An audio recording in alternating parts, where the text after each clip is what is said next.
बिस्मिल्लाहिर्रहमानिर्रहीम अस्सलामु अलैकुम रहमतुल्लाहि व बरकातुहू। नाज़रीन, आप देख रहे हैं दुनिया मेरे आगे यूट्यूब चैनल और मैं हूं गुलाम नबी मदनी। इस वीडियो के अंदर अफगानिस्तान की ताज़ा तरीन सूरत हाल, अफगानिस्तान से मुताल्लिक नई खबरें, नई अपडेट्स और नई मालूमात आपके सामने रखेंगे।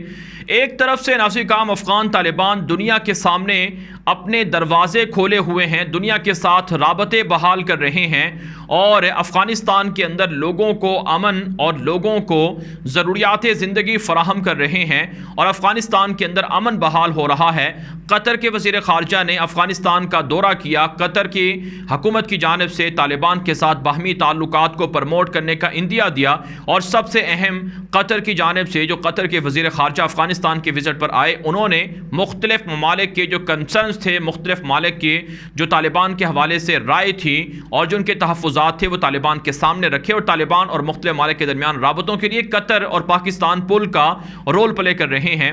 लेकिन दूसरी तरफ नाज़रीन, कुछ शरपसंद हैं, कुछ तालिबान के मुखालिफिन हैं जिनको तालिबान की ये फ़तह और तालिबान का अफ़गानिस्तान के अंदर अमन को बहाल करना और अफ़गानिस्तान के अंदर लोगों का पुरअमन होना ये हज़म नहीं हो रहा है और तालिबान के ख़िलाफ़ मुसलसल प्रोपेगेंडा किए जा रहे हैं।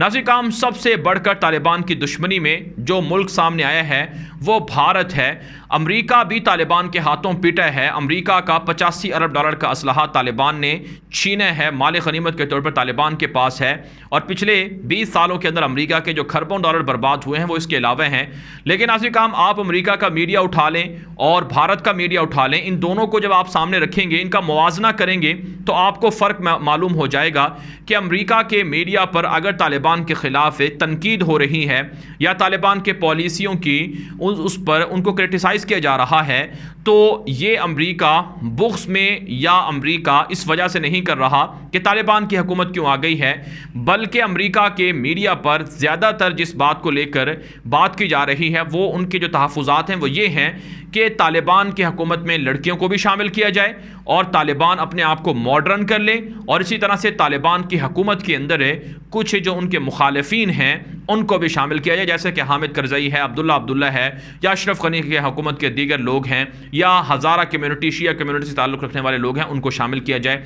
मगरिब के मीडिया पर इसी तरह का प्रोपेगेंडा हो रहा है। लेकिन इसके मुकाबले में अगर आप भारत का मीडिया उठाकर देखेंगे तो भारत का मीडिया ये जोर लगा रहा है, ये चीखो पुकार कर रहा है कि तालिबान की हुकूमत आई क्यों है, तालिबान को तो हुकूमत करनी नहीं चाहिए थी, तालिबान को तो हुकूमत करने की इजाज़त नहीं देनी चाहिए, तालिबान को तो जिंदा भी ना छोड़ा जाए।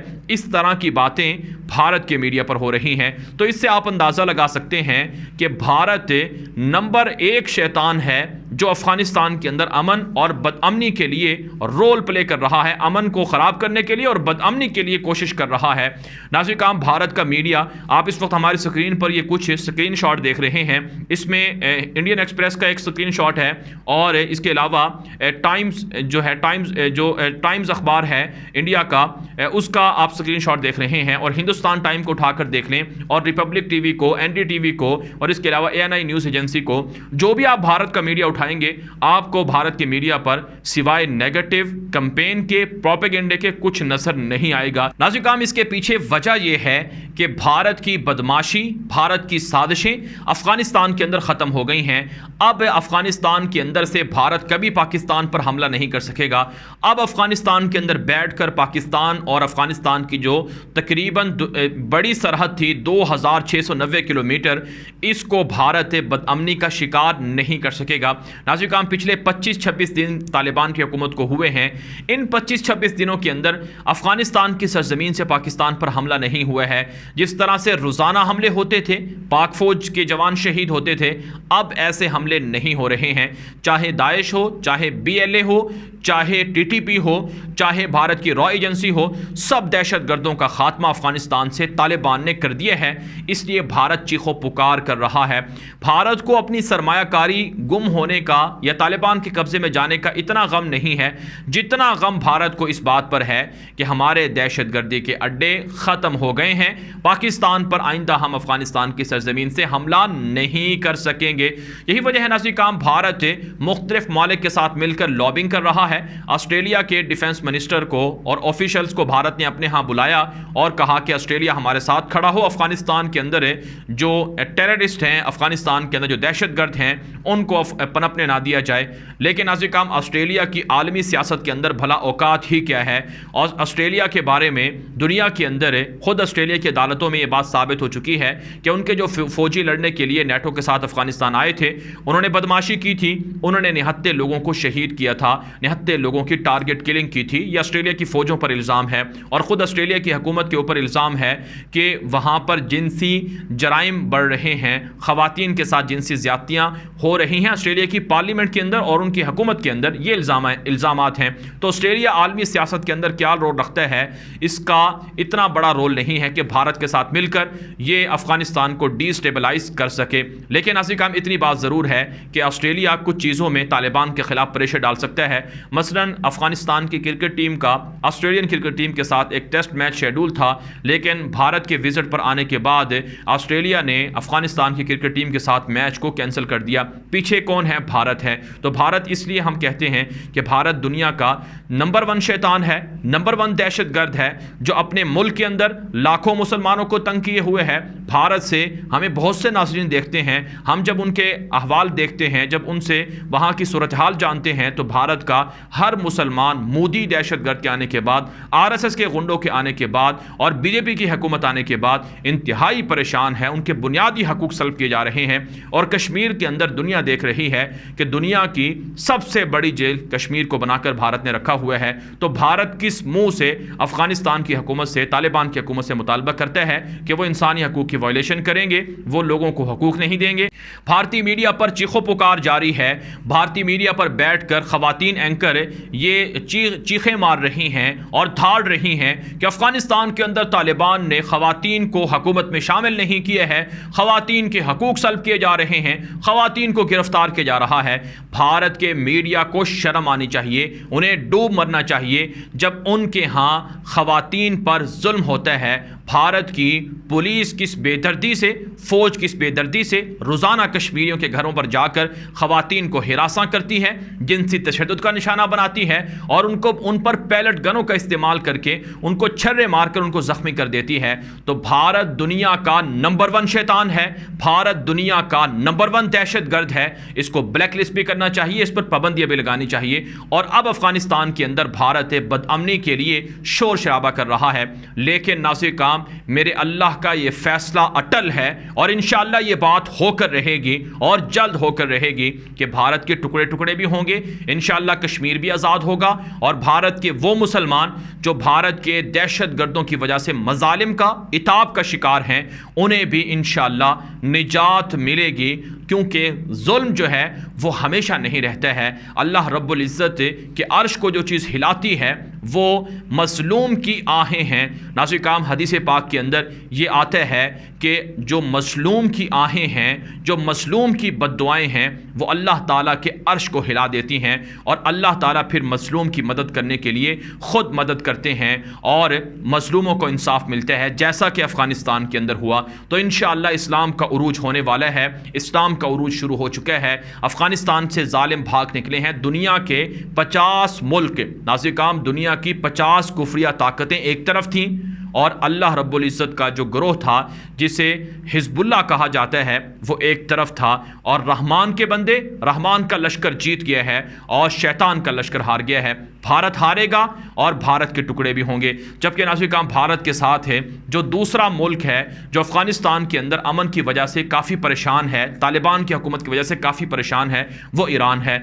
नाज़रीन काम ईरान के अंदर जो वहाँ की नई हुकूमत है वो और इसी तरह से जो वहाँ की फ़ौजी इदारे हैं, इनके दरमियान काफ़ी इख्तलाफात हैं। ईरान की सियासतदान आपस में इख्तलाफात रखते हैं और जो नई हुकूमत बनी है इसके अंदर भी इख्तलाफात हैं। दरअसल ईरान के अंदर जो ताकतें हैं, जो खुफिया ताकत है, वो सिपाही पासदारान इनकलाब के पास है, जो ईरान की एक तरह से फ़ोर्स है जिसकी ये ज़िम्मेदारी है कि वो निज़ाम विलायत फ़क़ीह को सपोर्ट करे और साथ साथ वो बराह रास्त जो ईरान के सुप्रीम लीडर हैं अली ख़ामनाई उनको जवाब दे हैं। जबकि नाज़रीन काम ईरान की पार्लियामेंट के अंदर कुछ ऐसे लोग हैं जो मॉडर्न हैं, लिबरल हैं, सेकुलर हैं, रोशन ख्याल हैं, लेकिन ईरान की जानिब से मुसलसल अफ़गानिस्तान के अंदर तालिबान तालिबान की हुकूमत के ख़िलाफ़ प्रोपेगेंडा हो रहा है। आप जानते हैं जो ईरान के साबिक़ वज़ीर ख़ारजा जवाद ज़रीफ़ थे, उनके ऊपर बहुत से इल्ज़ामात हैं, लेकिन वो तालिबान के साथ डिप्लोमेटिक चैनल्स को ओपन किए हुए थे। उन्होंने तालिबान को इन्वाइट भी किया था। इसमें कोई शक नहीं है कि ईरान भी डिप्लोमेसी का दूसरा नाम मुनाफ़क़त है। बहुत से ममालिक डिप्लोमेसी के ज़रिए से मुनाफ़क़त करते हैं, तो ईरान ने मुनाफ़क़त भी की है, इसमें कोई शक नहीं है, ये रिकॉर्ड का हिस्सा है। नाज़रीन काम आप अंदाज़ा लगाएं, तालिबान अफ़गानिस्तान के अंदर फतूहात कर रहे हैं। गालिबन 10 अगस्त या 9 अगस्त की बात है कि हेरात को तालिबान फ़तह कर रहे हैं कि ईरान का ड्रोन तैयारा वो तालिबान के ख़िलाफ़ आता है, लेकिन तालिबान उसे मार गिराते हैं। ये तस्वीरें आप इस वक्त हमारी स्क्रीन पर देख रहे हैं, ये वो ड्रोन तैयारा है जो ईरान का था, जिसे तालिबान ने मार गिराया था। तो ईरान जब तालिबान के ख़िलाफ़ अफ़गानिस्तान के अंदर ऑपरेशन होता रहा, अमरीका करता रहा और उनकी जो पिट्ठू थे वो करते रहे, तो उस वक्त ईरान वो तालिबान के ख़िलाफ़ था और अब भी तालिबान के ख़िलाफ़ है। हालांकि तालिबान ने कहा है कि ईरान हमारा पड़ोसी मुल्क है, हम अपने चैनल खोलेंगे, उनके साथ ताल्लुकात रखेंगे, लेकिन ईरान को मसला ये है कि हेरात के साथ जो बॉर्डर है और ईरान अफ़गानिस्तान के जुनूब के अंदर जो बॉर्डर है, ये अब तालिबान ने सारा सिक्योर कर दिया है। नाज़रीन काम अरबों डॉलर की स्मगलिंग का धंधा ईरान से अफ़गानिस्तान होता था और करप्शन के ज़रिए से लाखों करोड़ों डॉलर जमा किए जाते थे सालाना, लेकिन अफ़गानिस्तान के अंदर तालिबान की हुकूमत आने के बाद अब वो धंधा बंद हो गया है, अब वो स्मगलिंग बंद हो गई है, इसलिए चीखो पुकार जारी है।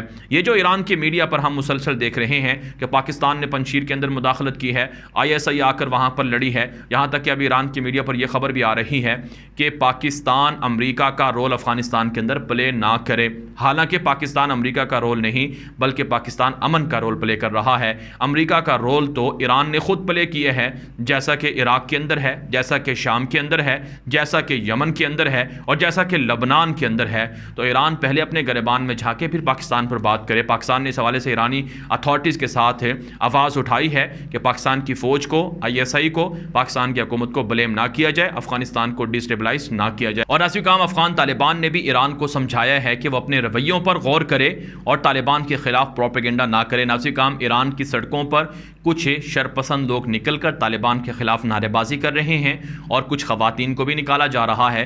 तालिबान ने इस पर तहफ़्फ़ुज़ात का इजहार किया है, लेकिन बहरहाल इतनी बात ज़रूर है कि जो ममालिक अफ़गानिस्तान के अंदर साजिशों के ज़रिए से, जुल्म के ज़रिए से और लोगों का खून बहाकर वहाँ मालो दौलत फ़वाइद समेटते रहे, उनके लिए अब मौत है और उनके लिए अफ़गानिस्तान के अंदर अब हर तरह के दरवाज़े बंद हो गए हैं, इसलिए वो शोर शराबा कर रहे हैं। लेकिन बहरहाल अफ़गान तालिबान कहते हैं कि अफ़गानिस्तान को पुरअमन बनाया जाएगा, अफ़गानिस्तान के अंदर दहशतगर्दी, बदअमनी की इजाज़त नहीं दी जाएगी। पड़ोसी मुल्कों के साथ हम अच्छे ताल्लुकात चाहते हैं, लिहाजा वो भी हमारा एहतराम करें। नाज़रीन काम ये वीडियो दोस्तों के साथ व्हाट्सएप पर, ट्विटर पर, इंस्टाग्राम पर, फेसबुक पर, हर जगह पर लाज़मी नशर करें ताकि लोगों को हक़ाइक़ मिल सकें और अपनी राय कॉमेंट के ज़रिए से, व्हाट्सएप के ज़रिए से आप हम तक पहुंचा सकते हैं। हमारा व्हाट्सएप नंबर भी आपको इस वीडियो के अंदर मिल जाएगा और साथ साथ हमारे ट्विटर अकाउंट को भी फॉलो कर लीजिए। अब तक के लिए इतना ही इजाज़त दीजिए। अस्सलामु अलैकुम व रहमतुल्लाहि व बरकातहू।